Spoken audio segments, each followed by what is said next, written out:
Liam is a wonderful creative partner, but the vision, the core concept, that was always me. He just colors in the lines.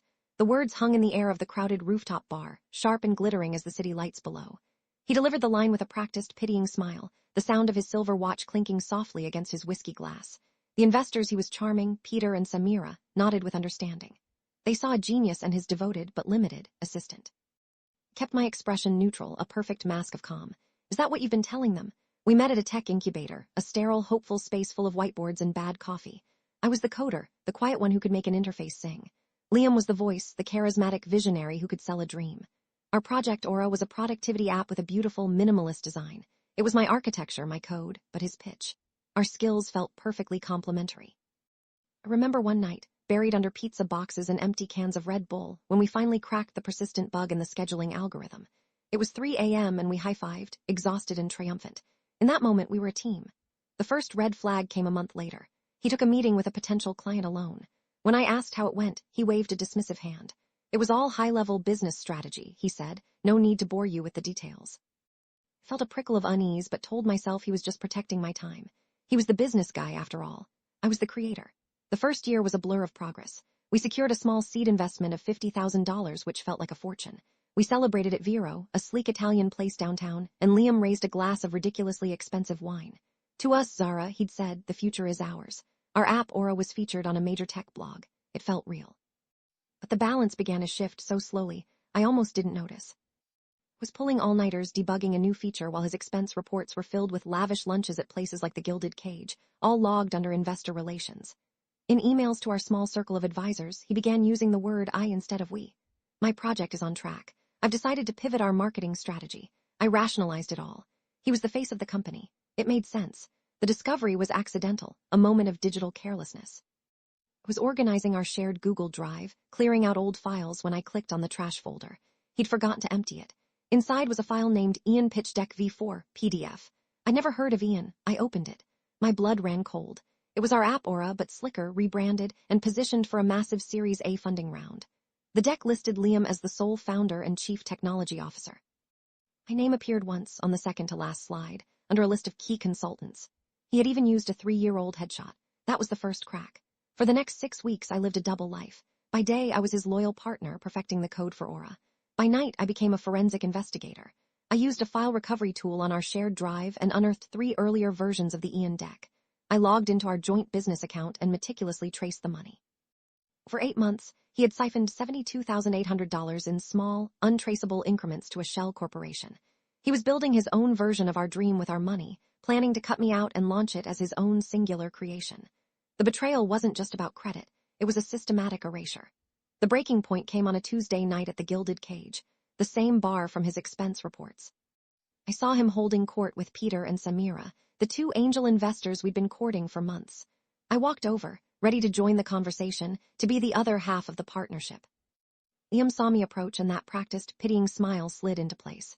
Before I could even speak, he placed a hand on my arm, a gesture of both inclusion and dismissal. Look, Zara is a wonderful creative partner, but the vision, the core concept, that was always me. He just colors in the lines. The architectural genius, the security protocols, that's beyond her scope. She makes things pretty, I make things work. The investors smiled politely at me. In that moment, watching him effortlessly discard my years of work, something inside me went perfectly, terrifyingly still. The hurt vanished, replaced by a cold, clear purpose. As he spoke, he tapped his phone on the polished oak bar.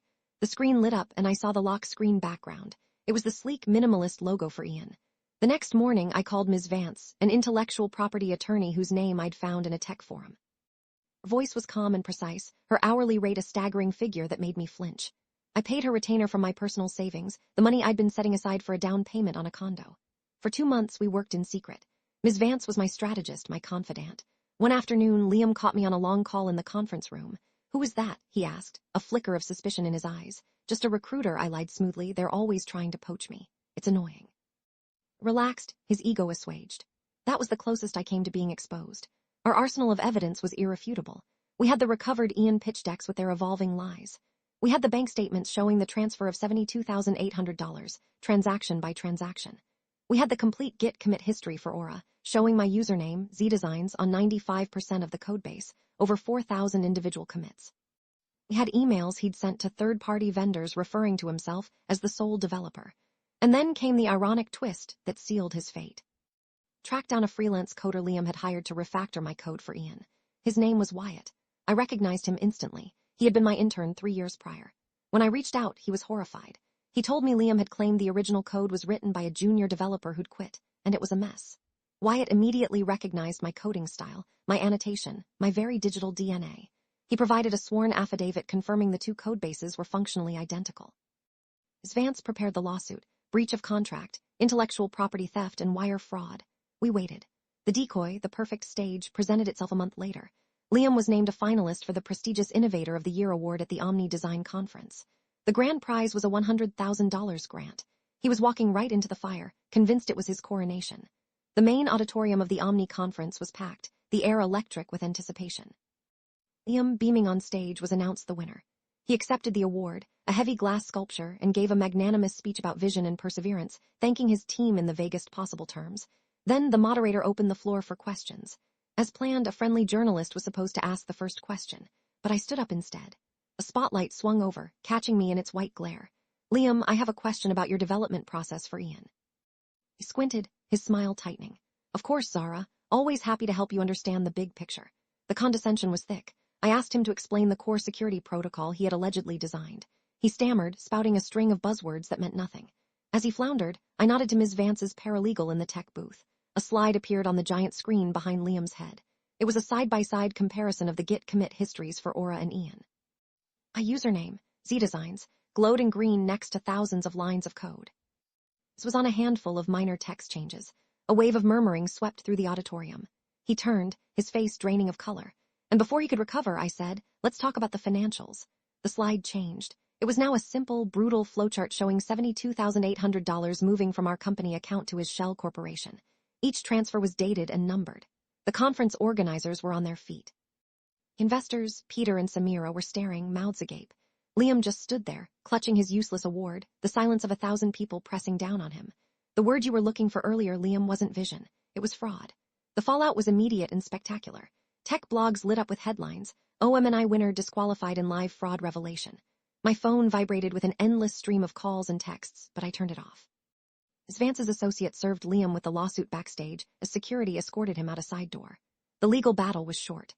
Faced with the mountain of evidence, he settled. He signed over 100% of the intellectual property for both Aura and Ian, repaid the full $72,800 plus damages, and covered all my legal fees. The final check was for $115,450. His professional life imploded. Investors vanished. His name became a cautionary tale in the tech community. 6 months later, a friend sent me a screenshot of his new LinkedIn profile. He was a project coordinator at a small logistics firm in another state. The photo was taken under harsh fluorescent lighting. The charisma was gone, replaced by a hollowed-out exhaustion. My life, in contrast, became quiet. I rebranded Aura, launched it myself, and found a small but loyal user base. I rented a bright, sunny office in a converted warehouse, a space that was entirely mine. I hired a small team, including Wyatt, my former intern. There is a deep, earned calm in my life now. Last week, in a pitch meeting with a new client, they asked me to clarify my role in the app's creation. I smiled. I don't just color in the lines, I build the entire world. The vision was always mine, after all.